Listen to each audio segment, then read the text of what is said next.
Honeycomb, textbook in English for class 7, page 36, chapter 3. Before you read. Have you ever read a comic book? A comic book contains stories told mainly through pictures. Gopal and the Hilsa fish.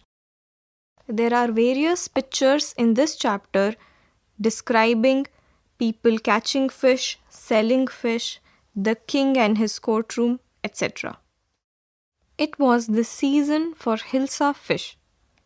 Fishermen could think of nothing but Hilsa fish. Fishmongers sold nothing but Hilsa fish. In the market, one of the sellers said, "Come, buy!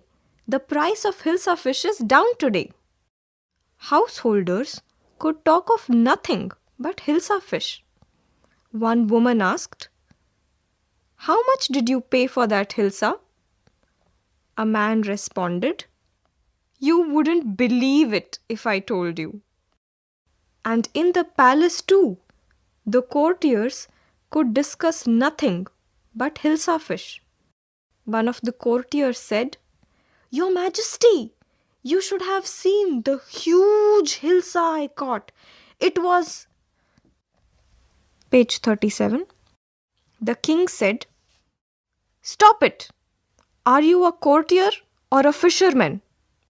The courtier fell silent with downcast eyes. The king felt guilty. The king said, "I'm sorry, I lost my temper. It is the season for Hilsa fish, and no one, not even Gopal, can stop anyone from talking about Hilsa fish. Not even for 5 minutes." Gopal said, "Oh, I think I could, Your Majesty." King said, "Then let me see you buy a huge Hilsa and bring it to the palace without anyone asking you a word about it." Gopal said, "I accept the challenge, Your Majesty."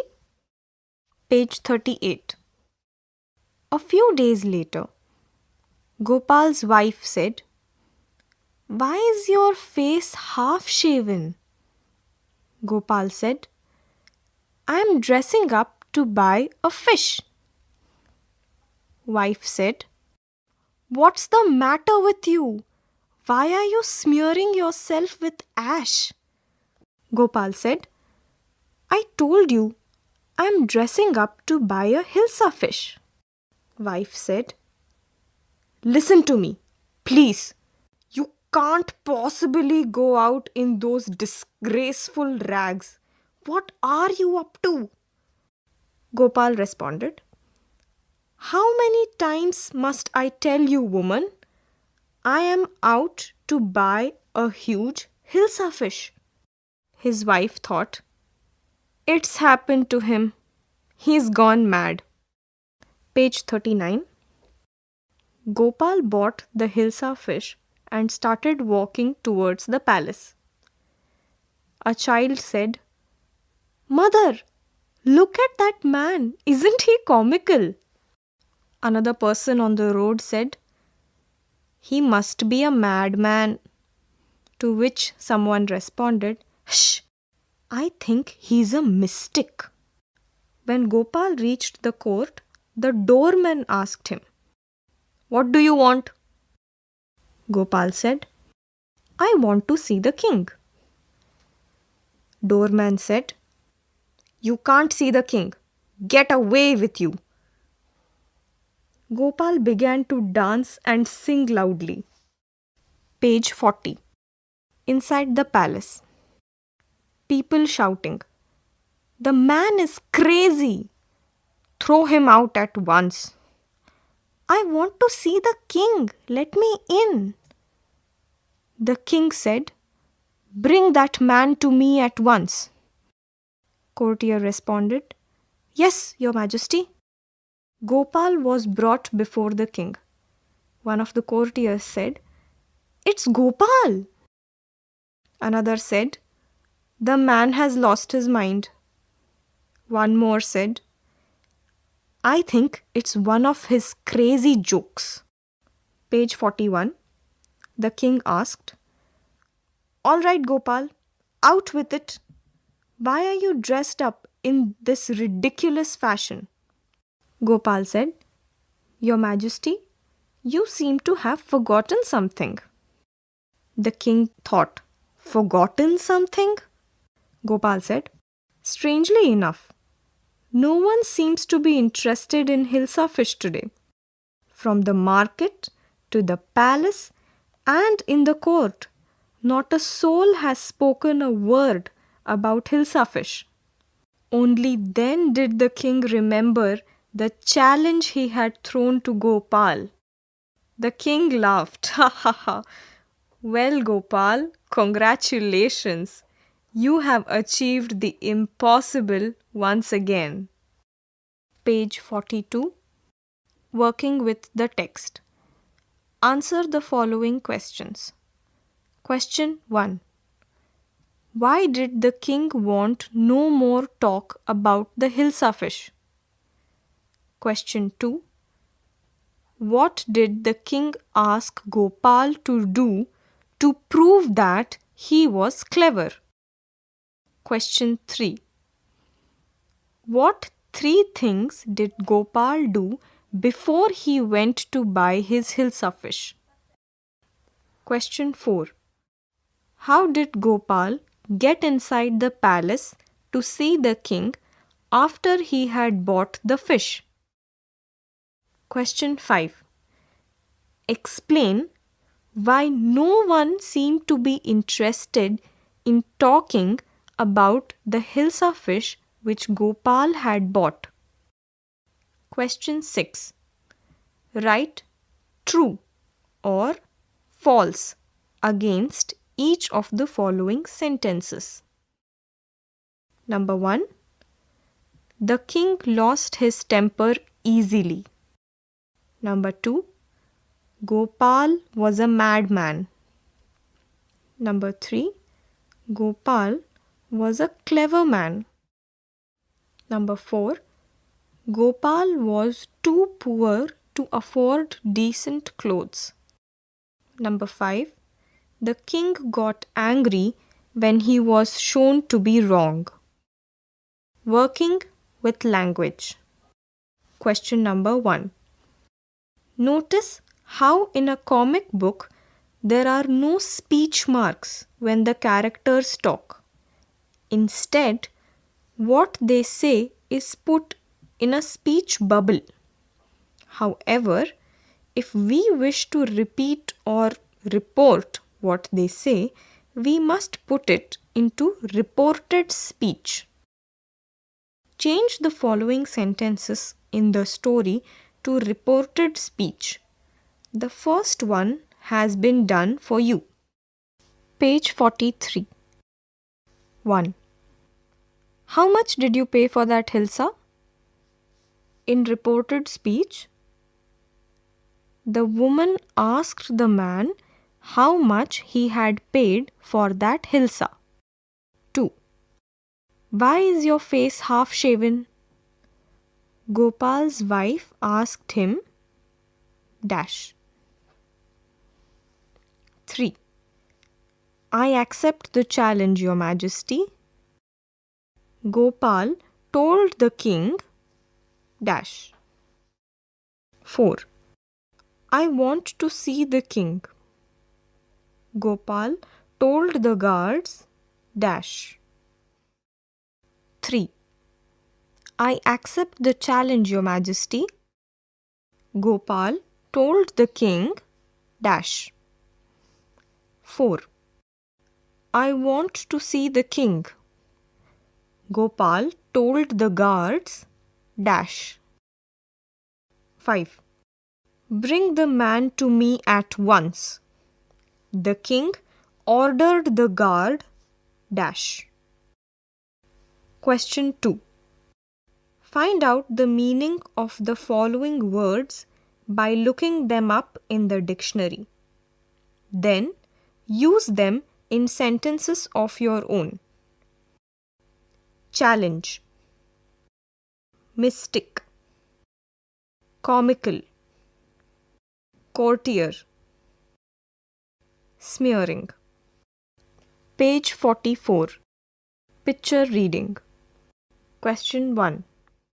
Look at the pictures and read the text aloud.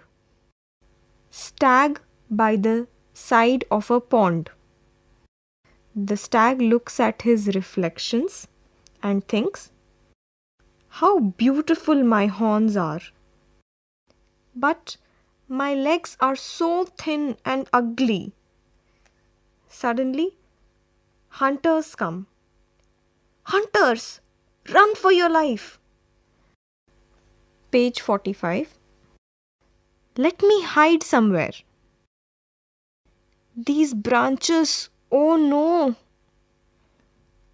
They are too close. Get out of here." I was proud of my horns. They could have caused my death. I was ashamed of my legs. They saved me. Page 46. Question 2. Now, ask your partner questions about each picture. Number 1. Where is the stag? Number 2. What is he doing?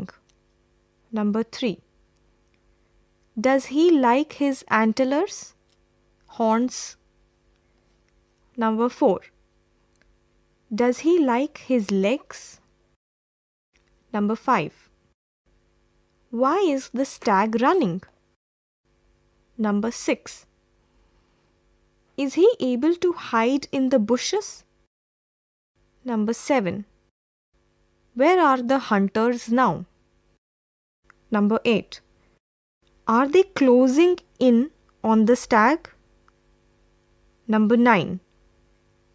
Is the stag free? Number 10.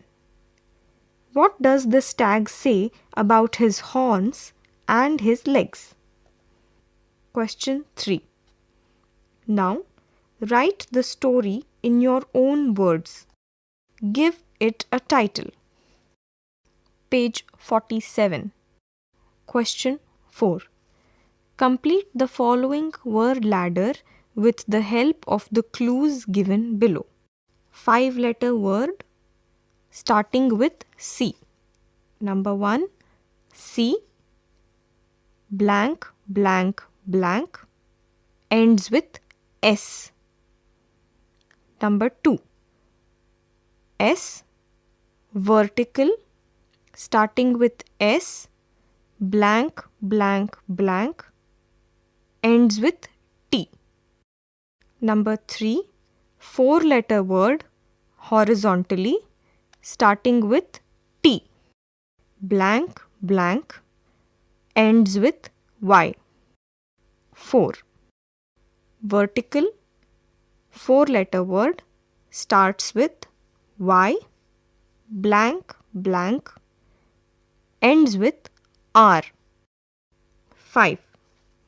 Horizontal 4-letter word starts with R blank blank ends with F. Vertical 4-letter word starting with F blank blank ends with S. Number 7. Horizontally 6-letter word starting with S blank blank blank blank ends with T. Clues. Number 1. Mother will be very dash if you don't go to school. 2.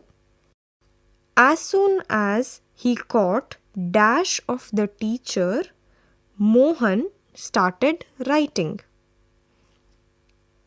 Number 3. How do you like my dash kitchen garden? Big enough for you, is it? Number 4. My youngest sister is now a dash old. Number 5. Standing on the dash, He saw children playing on the road. Number 6. Don't make such a dash. Nothing will happen. Number 7. Don't cross the dash till the green light comes on. You can now write the answers. I will repeat the word ladder. Number 1, C. 5-letter word. Starts with C. C blank blank blank ends with S. Number 2. Vertically, 5-letter word starts with S. S blank blank blank ends with T. Number 3. 3. Horizontally, 4-letter word starts with T. T blank blank Y. Vertically, 4-letter word starting with Y. Y blank blank ends with R. Number 5 starts with R blank blank F. 6. Vertically, 4-letter word starts with F blank blank ends with S. Number 7 begins with S, 6-letter word S blank blank blank blank ends with T. Honeycomb. You were just listening to this audiobook. Honeycomb, textbook in English for class 7. Page 48, poem The Shed. Do you know what a shed is? A cow shed, a tool shed, a wood shed, for example. It's a small room away from the main house for storing or keeping things, animals, tools, vehicles, etc. Ask your partner if he or she has ever seen a shed. Let her or him describe it to the class. Now, read the poem. There is a shed at the bottom of our garden with a spider's web hanging across the door. The hinges are rusty and creak in the wind. When I am in bed, I lie and listen. I'll open that door one day. Page 49. There's a dusty old window around at the side with 3 cracked panes of glass. I often think there's someone staring at me. Each time that I pass, I'll peep through that window one day. My brother says there's a ghost in the shed who hides under the rotten floorboards. And if I ever dare to set foot inside, he'll jump out and chop off my head. But I'll take a peek one day. I know that there isn't really a ghost. My brother tells lies to keep the shed for his den. There isn't anyone staring or making strange noises. And the spider has been gone from his web since I don't know when. I'll go into that shed one day soon, but not just yet. By Frank Flynn. Working with the poem. Question number 1. Answer the following questions. 1. Who is the speaker in the poem? 2. Is she or he afraid or curious or both? 3. What is she or he planning to do soon? 4. But not just yet. suggests doubt, fear, hesitation, laziness, or something else. Choose the word which seems right to you. Tell others why you chose it. Question number 2. Is there a room in your house or a house in your neighborhood or locality where you would rather not go alone and never at night? If there is such a place and a story to go with it, let others hear all about it. Honeycomb. You were just listening to this audiobook.